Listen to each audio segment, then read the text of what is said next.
നമസ്കാരം. ഇസ്ലാമാബാദ് ചർച്ച വിജയത്തിൽ എത്താതെ പോയോ? തുടർ ചർച്ചകളിൽ അനിശ്ചിതത്വം എപ്പോൾ തീരും? ട്രംപിന്റെ ഇപ്പോഴത്തെ വെല്ലുവിളികൾ ഹോർമുസിനെ ഒരു യുദ്ധക്കടലാക്കി മാറ്റുമോ? രണ്ടാഴ്ചത്തെ വെടിനിർത്തൽ പ്രഖ്യാപനം പാഴാകുമോ? ഇറാൻ യുദ്ധവുമായി ബന്ധപ്പെട്ട് നിരവധി ആശങ്കകളാണ് അന്തരീക്ഷത്തിൽ ഉള്ളത്. നമുക്ക് നിലവിലെ സാഹചര്യം എന്താണ് എന്ന് നോക്കാം. ഒന്നാമതായി, എങ്ങനെയാണ് ചർച്ച അവസാനിച്ചത് എന്നതാണ് വലിയ ചർച്ചയ്ക്കും പുതിയ വെളിപ്പെടുത്തലുകൾക്കും കാരണമായത്. ഇന്നലെ വന്ന റിപ്പോർട്ടുകളല്ലാതെ പുതിയതായി വിശദാംശങ്ങളൊന്നും വന്നിട്ടില്ല. കാരണങ്ങൾ രണ്ടെണ്ണം. ഹോർമുസിലും ആണവായുധ നിരായുധീകരണത്തിലും അമേരിക്കൻ കടുംപിടുത്തത്തിൽ ഇറാൻ വിട്ടുവീഴ്ച ചെയ്യാത്തതിനാൽ ചർച്ച അവിടെ വഴിമുട്ടി. ഇതാണ് മുഖ്യ കാര്യം. അത് നമ്മൾ മറ്റൊരു വീഡിയോയിൽ വിശദമായി പരിശോധിച്ചതാണ്. എന്നാൽ ഒടുവിൽ വരുന്ന ഒരു വെളിപ്പെടുത്തലാണ് നിർണായകമായി മാറുന്നത്. US സംഘത്തലവൻ JD വാൻസും ഇറാന്റെ നായകൻ ഖാലിബാഫിന്റെയും നേതൃത്വത്തിൽ ചർച്ച നടക്കുമ്പോൾ ഈ ചർച്ചയിൽ അതൃപ്തനായ ഒരാൾ സമാധാനം മുടക്കാൻ നിരന്തരം പരിശ്രമിക്കുന്ന ഒരു യുദ്ധക്കൊതിയൻ ഇടങ്കോലിട്ടു എന്ന വെളിപ്പെടുത്തലാണത്. ഇസ്രായേൽ പ്രധാനമന്ത്രി ബെഞ്ചമിൻ നെതന്യാഹു ഇവിടെയും വില്ലനായി അവതരിച്ചു എന്ന് ഇറാൻ വെളിപ്പെടുത്തിയിരിക്കുകയാണ്. ചർച്ച നടക്കുമ്പോൾ US വൈസ് പ്രസിഡന്റ് JD വാൻസിന് വന്ന നെതന്യാഹുവിന്റെ ഒറ്റ ഫോൺ കോൾ. ആ ഫോൺ കോളിലാണ് സമാധാന ചർച്ചകൾ വഴിമുട്ടിയത് എന്ന് ഇറാൻ വിദേശകാര്യമന്ത്രി അബ്ബാസ് അരാക്ചി ആരോപിച്ചു. സാമൂഹ്യ മാധ്യമമായ എക്സിലൂടെയാണ് ഗുരുതരമായ ആരോപണം ഉന്നയിച്ചത്. ഇസ്ലാമാബാദിലെ 21 മണിക്കൂർ നീണ്ട ചർച്ചയാണ് നെതന്യാഹുവിൻ്റെ ഫോൺ വിളിയിൽ അവസാനിപ്പിച്ചത്. ചർച്ചയ്ക്കിടെ നെതന്യാഹു വാൻസിനെ ഫോണിൽ വിളിച്ചു. ഇതോടെ ഇറാൻ US ചർച്ചകൾ ഇസ്രായേൽ താൽപ്പര്യങ്ങളിലേക്ക് വഴുതിമാറി. പിന്നീട് അതുവരെയുള്ള ചർച്ചാ സമീപനം കൈവിട്ടുകൊണ്ട് JD വാൻസ് സംസാരിച്ചു. യുദ്ധത്തിലൂടെ നേടിയെടുക്കാൻ കഴിയാത്തത് ചർച്ചയിലൂടെ നേടാൻ വാൻസിൻ്റെ നേതൃത്വം സമ്മർദ്ദം ചെലുത്തി. ഇതാണ് അബ്ബാസ് അരാക്ചിയുടെ ആരോപണം. എന്നാൽ നെതന്യാഹുവിൻ്റെ ഇടപെടലാണ് ചർച്ച പരാജയപ്പെടാൻ കാരണമായത് എന്ന ആരോപണത്തോട് അമേരിക്ക ഇതുവരെ പ്രതികരിച്ചിട്ടില്ല. നെതന്യാഹു വിളിച്ചു എന്ന കാര്യം നിഷേധിക്കുകയോ സ്ഥിരീകരിക്കുകയോ ചെയ്തിട്ടില്ല. രണ്ടാഴ്ചത്തെ വെടിനിർത്തലിന് ഇനി 9 ദിവസം കൂടിയാണ് ബാക്കിയുള്ളത്. ഏറ്റവും വലിയ ആശ്വാസം വെടിനിർത്തൽ ലംഘിക്കില്ല എന്ന ട്രംപിന്റെ ഉറപ്പ് മാത്രമാണ്. ഹോർമുസിൽ US ഇസ്രായേൽ കപ്പലുകൾക്ക് കൂടി വഴിയൊരുക്കുന്നതുവരെ കടൽ നീക്കം പ്രഖ്യാപിച്ച ട്രംപ് വെടിനിർത്തൽ ലംഘിക്കാതെ തന്നെ കൈകാര്യം ചെയ്യും, കാര്യങ്ങൾ നേടിയെടുക്കും എന്നാണ് പറഞ്ഞിട്ടുള്ളത്. ഈ സാഹചര്യത്തിൽ ഇറാനും ഹോർമുസിൽ ശക്തമായ നിലപാട് കൈക്കൊണ്ടിട്ടുണ്ട്. ഉപാധികളില്ലാതെ ഹോർമുസ് തുറന്നു കൊടുക്കുന്നതുവരെ ഇറാനിലേക്കോ പുറത്തേക്കോ ഉള്ള കപ്പൽ ഗതാഗതത്തിൽ ഹോർമുസിൽ ഏപ്രിൽ 13 മുതൽ ഉപരോധം ഏർപ്പെടുത്തും എന്നാണ് ട്രംപിന്റെ ഭീഷണി. തിങ്കളാഴ്ച രാത്രി 10 മണി മുതൽ ഉപരോധം ആരംഭിക്കുമെന്ന് US സെൻട്രൽ കമാൻഡും വ്യക്തമാക്കി.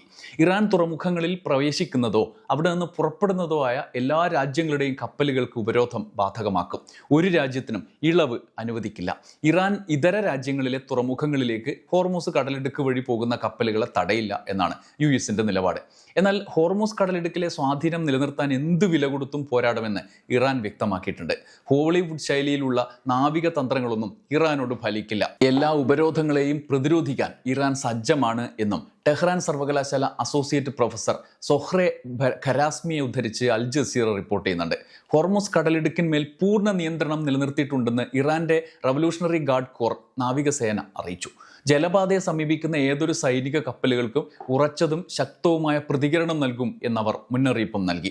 ഇന്നലെ നമുക്കറിയാം, ഇറാൻ അവിടെ പ്രവേശിക്കാൻ ശ്രമിച്ച 2 US യുദ്ധക്കപ്പലുകളെ തിരിച്ചയക്കുന്ന ദൃശ്യങ്ങളും അവർ പുറത്തുവിട്ടിട്ടുണ്ട്.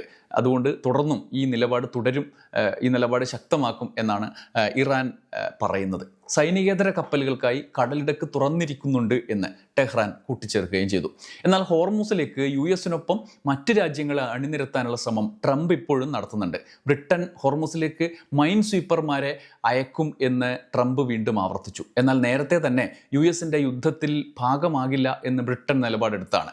ഹോർമുസ് തുറക്കുക എന്നത് മറ്റ് രാജ്യങ്ങളെപ്പോലെ ബ്രിട്ടനെ സംബന്ധിച്ചും അനിവാര്യമാണ്. സമാധാനമായ കപ്പൽ ഗതാഗതം സാധ്യമാക്കണം. സംഘർഷം രൂക്ഷമാകുമ്പോൾ കടലിടുക്കിൽ നിന്ന് മൈനുകൾ നീക്കം ചെയ്യുന്നതിനുള്ള അന്താരാഷ്ട്ര ശ്രമങ്ങൾ ഏകോപിപ്പിക്കുന്നതിനെക്കുറിച്ച് ബ്രിട്ടീഷ് വിദേശകാര്യ സെക്രട്ടറി എവറ്റ് കൂപ്പർ നേരത്തെ ചർച്ച നടത്തിയിരുന്നു. നമ്മൾ മറ്റൊരു വീഡിയോയിൽ അത് വിശദമായി ചർച്ച ചെയ്തതാണ്. അതിൽ ഡസൻ കണക്കിന് രാജ്യങ്ങളുമായുള്ള കൂടിക്കാഴ്ചകളും ഉൾപ്പെടുന്നുണ്ട്. കപ്പൽ പാതയിലെ സ്വതന്ത്ര സഞ്ചാരം പുനഃസ്ഥാപിക്കുന്നതിനെക്കുറിച്ചുള്ള ഒരു തുടർ യോഗം ഈ ആഴ്ച അവസാനം നടക്കാനും ഇടയുണ്ട്. പക്ഷേ അത് യുദ്ധത്തിൻ്റെ ഭാഗമായി നിന്നുകൊണ്ട് നേടിയെടുക്കാൻ തങ്ങളില്ല എന്ന് ബ്രിട്ടൻ ഉറച്ച നിലപാടും എടുത്തിട്ടുണ്ട്. ട്രംപിൻ്റെ അവകാശവാദം ബ്രിട്ടൻ്റെ പ്രതിരോധ മന്ത്രാലയം സ്ഥിരീകരിച്ചിട്ടില്ല. ട്രംപ് അതേസമയം പറയുന്നത് ഞങ്ങളുമായി ബ്രിട്ടൻ സഹകരിക്കുന്നതാണ്. അതൊരാശയക്കുഴപ്പമുണ്ടാക്കും. പക്ഷേ ട്രംപിൻ്റെ ഈ അവകാശവാദം ബ്രിട്ടൻ അംഗീകരിച്ചിട്ടില്ല. എന്തായാലും ഹോർമുസിൽ ഒരു ഏറ്റുമുട്ടലിന് US തയ്യാറാകില്ല എന്ന സൂചനയാണ് നമുക്ക് ലഭിക്കുന്നത്. ഇസ്ലാമാബാദ് ചർച്ചകൾക്ക് പിന്നാലെ തുടർ ചർച്ചകളിലേക്ക് നയിക്കുന്ന ഉദ്യോഗസ്ഥ തല ആലോചനകൾ നടക്കുന്നുണ്ട്. വെടിനിർത്തൽ സമയം തീരും മുമ്പ് ആശയവിനിമയം പൂർത്തിയാകും. അന്തിമ തീരുമാനങ്ങൾക്ക് സമയം വേണ്ടിവരും എന്നാണ് കരുതുന്നത്. ഈ സാഹചര്യത്തിൽ കനത്ത യുദ്ധത്തിലേക്ക് തിരിച്ചു പോകുക എന്ന പദ്ധതി US-നില്ല എന്നാണ് റിപ്പോർട്ടുകൾ വ്യക്തമാക്കുന്നത്. അതിനിടെ ഇസ്ലാമാബാദ് ചർച്ചയ്ക്ക് പിന്നാലെ സമാധാനത്തിനായുള്ള കൂടുതൽ ശ്രമങ്ങൾ നടത്തും എന്ന് കൂടുതൽ രാജ്യങ്ങളുടെ ഭാഗത്തു നിന്നുള്ള സമീപനം വ്യക്തമാക്കുന്നുണ്ട്. പ്രധാനമായി ചർച്ച അലസിപ്പിരിഞ്ഞു എന്ന വാർത്തകൾക്ക് പിന്നാലെ റഷ്യൻ പ്രസിഡന്റ് വ്ളാദിമിർ പുടിൻ്റെ നിലപാടാണ് ചർച്ചയാവുന്നത്. വ്ളാദിമിർ പുടിൻ മധ്യസ്ഥത വഹിക്കാൻ തയ്യാറാണെന്ന നിലപാട് പരസ്യമാക്കി. ഇരു രാജ്യങ്ങൾക്കും സമ്മതമാണെങ്കിൽ മധ്യസ്ഥതയ്ക്ക് തയ്യാറാണെന്ന് റഷ്യൻ പ്രസിഡന്റ് അറിയിച്ചു. ഇറാൻ പ്രസിഡന്റ് മസൂദ് പെഷസ്ക്യാനെ ഫോണിൽ വിളിച്ച് ദീർഘനേരം സംസാരിച്ചുവെന്നും മധ്യസ്ഥതയ്ക്കുള്ള സന്നദ്ധത അറിയിച്ചു എന്നുമാണ് റിപ്പോർട്ടുകൾ. എന്നാൽ പുടിൻ്റെ മധ്യസ്ഥത US അംഗീകരിക്കുമോ എന്നതിൽ ആശങ്കയുണ്ട്. ഇറാനെ റഷ്യ സഹായിക്കുന്നു എന്ന സംശയം ഇപ്പം തന്നെ ട്രംപിനും US-നുമുണ്ട്. ഈ സാഹചര്യത്തിൽ പുടിൻ്റെ ഇടപെടൽ ട്രംപിന് സ്വീകാര്യമാകുമോ എന്നത് ഉറപ്പുള്ള കാര്യമല്ല. എന്തായാലും ഭീഷണികൾക്കും വെല്ലുവിളികൾക്കും അപ്പുറം മുൻ നാളുകളിലെ പോലെ തീവ്ര യുദ്ധത്തിലേക്ക് തിരിച്ചു പോകുന്നത് US-നെ സംബന്ധിച്ച് ആത്മഹത്യാപരമാണ്. ഇറാൻ രണ്ടും കൽപ്പിച്ച് നിലനിൽപ്പിന് വേണ്ടി പോരാടുമ്പോൾ ട്രംപിനും US-നും അതല്ല സ്ഥിതി. യുദ്ധത്തിൽ നിന്ന് ഒരുപാട് നഷ്ടപ്പെടാൻ അവർക്കുണ്ട്. അതുകൊണ്ട് ഇവിടെ ഈ സാഹചര്യത്തിൽ നിന്ന് എങ്ങനെയെങ്കിലും വിട്ടുപോയേ പറ്റൂ. അതുകൊണ്ടുകൂടിയാണ് ഭീഷണിപ്പെടുത്തുമ്പോൾ പോലും വെടിനിർത്തൽ അവസാനിപ്പിക്കില്ല എന്ന് ട്രംപിന് പറയേണ്ടി വരുന്നത്. നിലവിലെ സാഹചര്യത്തിൽ പലവിധ ചോദ്യങ്ങളാണ് വരുന്നത്. US-ന്റെ മുന്നിൽ ഇനി എന്താണ് വഴി? ഡോക്ടർ തോമസ് ഐസക് ഉന്നയിക്കുന്ന 10 ചോദ്യങ്ങൾ കൂടി നമുക്കൊന്ന് പരിശോധിക്കാം. അദ്ദേഹം പറയുന്നത് ഇങ്ങനെയാണ്: ട്രംപ് എന്ത് നേടി? 1. ഇറാനിലെ ഭരണകൂടത്തെ അട്ടിമറിക്കാനാണ് യുദ്ധം തുടങ്ങിയത്. നേതൃത്വത്തെ കൊല ചെയ്യുകയും ചെയ്തു. പക്ഷേ താൻ ഇല്ലാതാക്കി എന്ന് പറയുന്ന ഇറാൻ ഭരണകൂടവുമായിട്ടാണ് ട്രംപ് ഇപ്പോൾ ചർച്ച ചെയ്യുന്നത്. 2. യുദ്ധത്തിന് മുമ്പ് ഹോർമുസ് കടലിടുക്ക് സ്വതന്ത്രമായിരുന്നു. ഇപ്പോൾ പൂർണ്ണമായും ഇറാന്റെ നിയന്ത്രണത്തിലാണ്.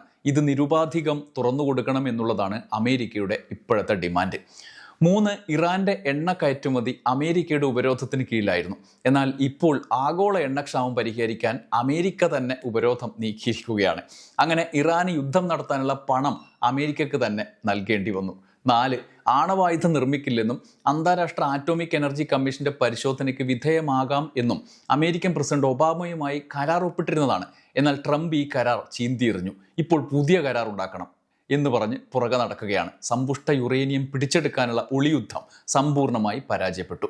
5. യുദ്ധത്തിന് മുമ്പ് എല്ലാ ഗൾഫ് രാജ്യങ്ങളിലും അമേരിക്കൻ താവളങ്ങൾ ഉണ്ടായിരുന്നു. ഈ താവളങ്ങളിൽ ഭൂരിപക്ഷവും ഇന്ന് പ്രവർത്തനക്ഷമമല്ല. ഖത്തർ അമേരിക്കൻ താവളങ്ങൾ ഉപേക്ഷിക്കാൻ തീരുമാനിച്ചും കഴിഞ്ഞു. 6. ഏതാനും ദിവസത്തെ യുദ്ധത്തിനിറങ്ങി പുറപ്പെട്ടതാണ്. ബോംബിട്ട് തോൽപ്പിക്കാനാവില്ല എന്ന് തെളിഞ്ഞു. അതുകൊണ്ട് കരയുദ്ധം തന്നെ വേണ്ടിവരും. വിയറ്റ്നാം യുദ്ധത്തിൻ്റെ അനുഭവം ഉള്ളതുകൊണ്ട് ശങ്കിച്ച് നിൽപ്പാണ്. 7. ലോക ഛത്രാധിപതിയായിട്ടാണ് യുദ്ധത്തിനിറങ്ങിയത്. പക്ഷേ ഇപ്പോൾ കൂടെ നാറ്റോ സഖ്യ ശക്തികൾ പോലും ഇല്ല. ഗൾഫ് രാജ്യങ്ങളിലും വീണ്ടും വിചാരമാണ്. അമേരിക്കയോടൊപ്പം ഇസ്രായേൽ മാത്രമേ ഉള്ളൂ. അമേരിക്കയ്ക്ക് വേണ്ടിയുള്ളതല്ല, ഇസ്രായേലിന് വേണ്ടിയുള്ള യുദ്ധമാണിതെന്നാണ് ഇപ്പോൾ കൂടുതൽ അമേരിക്കക്കാർ പറയുന്നത്. ലോക പൊതുജനാഭിപ്രായം അമേരിക്കയ്ക്കെതിരായി തീർന്നു. മാർപ്പാപ്പ തന്നെ ട്രംപിൻ്റെയും ഇസ്രായേലിൻ്റെയും യുദ്ധവെറിക്ക് എതിരായി രംഗത്ത് വന്നു. സമാധാനത്തിന് വേണ്ടിയുള്ള ആഗോള പ്രാർത്ഥനാ യജ്ഞത്തിന് നേതൃത്വവും നൽകി. 9. യുദ്ധത്തിന് മുമ്പ് ആഗോള വിലക്കയറ്റം കുറയുകയായിരുന്നു. എന്നാൽ ഇപ്പോൾ വിലക്കയറ്റം വീണ്ടും ഉയർന്നു തുടങ്ങി. ട്രംപിൻ്റെ തീരുവ യുദ്ധത്തിൽ ആഗോള സമ്പദ്ഘടന കുലുങ്ങി എങ്കിലും പിടിച്ചു നിൽക്കുകയായിരുന്നു. എന്നാൽ യുദ്ധം നീണ്ടാൽ ആഗോള മാന്ദ്യം തന്നെ ഉണ്ടാകും. 10. ഇതൊക്കെയാണ് സ്ഥിതിയെങ്കിൽ പിന്നെ എന്തിനാണ് യുദ്ധത്തിനിറങ്ങിയത്? എപ്സ്റ്റീൻ ഫയലിൽ നിന്ന് ജനശ്രദ്ധ തിരിക്കാനാണ് എന്നുള്ള ഊഹക്കാർ ഉണ്ട്. ഇസ്രായേലുമായി അടുത്ത ബന്ധം പുലർത്തിയിരുന്ന എപ്സ്റ്റീൻ്റെ രേഖകൾ വെച്ച് ട്രംപിനെ നെതന്യാഹു ബ്ലാക്ക്മെയിൽ ചെയ്യുകയാണ് എന്നും പറയുന്നവരുണ്ട്. പക്ഷേ യുദ്ധം കൊടുമ്പിരിക്കൊണ്ടിട്ടും എപ്സ്റ്റീൻ ഫയലുകളുടെ ചോർച്ച അവസാനിപ്പിക്കാൻ കഴിയുന്നില്ല. യുദ്ധമാണോ അതോ ഈ ഫയലുകളാണോ ട്രംപിന് കൂടുതൽ വിനാശകരം എന്ന് പലരും അത്ഭുതപ്പെടുന്നുണ്ട്. ട്രംപ് ആപ്പിലാണ്. തോറ്റു പിൻവാങ്ങാൻ പറ്റില്ല. അമേരിക്ക അല്ല ഇപ്പോൾ കളിയെ നയിക്കുന്നത്. ലിവറേജ് ഇറാന്റെ പക്കലാണ്. എന്നാൽ ഇനി രണ്ടും കൽപ്പിച്ചുള്ള യുദ്ധത്തിനിറങ്ങിയാലോ ലോകത്തിനും അമേരിക്കയ്ക്കും വിനാശകരമായിരിക്കും. നവംബറിൽ നടക്കാൻ പോകുന്ന തെരഞ്ഞെടുപ്പിൽ ട്രംപും റിപ്പബ്ലിക്കൻ പാർട്ടിയും തോറ്റു തുന്നം പാടും. അത് ട്രംപ് ഭരണകൂടത്തിൻ്റെ രാഷ്ട്രീയ അന്ത്യം ആയിരിക്കും എന്നാണ് തോമസ് ഐസക് അദ്ദേഹത്തിൻ്റെ സംശയങ്ങളായി ഉന്നയിക്കുന്നത്. ചുരുക്കത്തിൽ യുദ്ധം തുറന്നു കൊണ്ടുപോവുക എന്നത് ഏത് വിജയത്തെക്കാളും വലിയ വിഡ്ഢിത്തമായിരിക്കും എന്ന് ട്രംപിനും US-നും ബോധ്യപ്പെട്ട് കഴിഞ്ഞു. ഇപ്പോഴത്തെ നിലയിൽ ഏറ്റവും അവസാനത്തെ സാധ്യത മാത്രമാണ് ട്രംപിനെ സംബന്ധിച്ച് യുദ്ധം തുടരുക എന്നത്.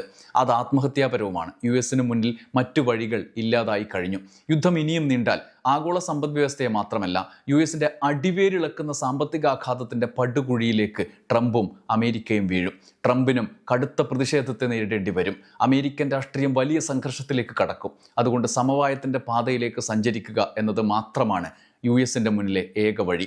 നിലവിൽ US കടുംപിടുത്തം വിട്ട് ഇറാൻ നിർദ്ദേശങ്ങൾ മയപ്പെടുത്തി ട്രംപിന് വിജയം പ്രഖ്യാപിക്കാൻ കഴിയും വിധത്തിലൊരു കരാർ അതിലേക്ക് തന്നെ എത്തും എന്നാണ് അന്താരാഷ്ട്ര നിരീക്ഷകരടക്കം കരുതുന്നത്. നല്ലത് സംഭവിക്കട്ടെ, സമാധാനത്തിന് തുടർച്ചയുണ്ടാകട്ടെ, വിഡ്ഢികൾക്ക് സമാധാനവും ഉണ്ടാകട്ടെ. നന്ദി, നമസ്കാരം.